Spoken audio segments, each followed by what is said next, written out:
know you can't see my head very well, but I want you to really see this hive. This is a double deep hive. This is a good example of a hive that we got some honey off of. We pulled 30 or 40 pounds off of it. We didn't split it.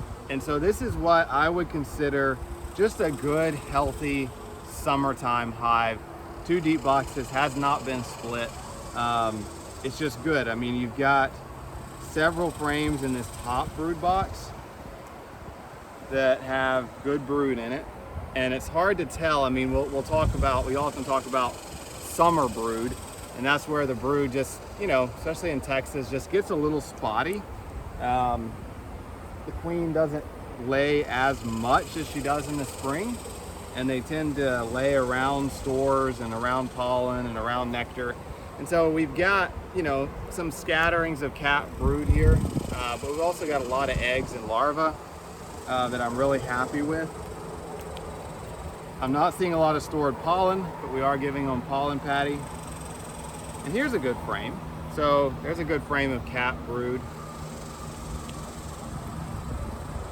And I always like to show this hive is practicing some hygienic behavior, where you can actually see these pupa that the bees are uncapping. So here's one right here, the pupa that the bees are uncapping.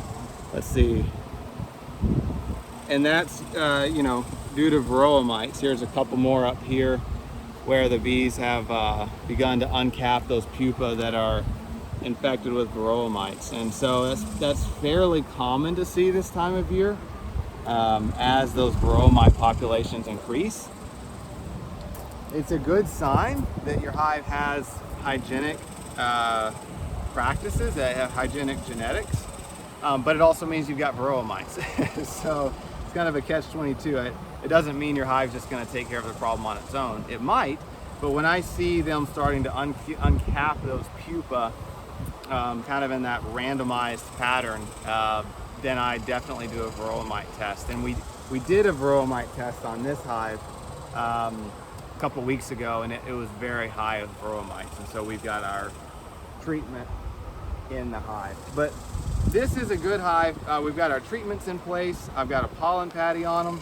They've got about 35 to 40 pounds of honey, I'd say, stored up in the second box.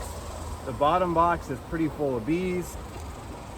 So this hive's just rocking and rolling. I mean, all I'm gonna do to this hive is I'll probably give them another pollen patty here in a couple days when this one's gone.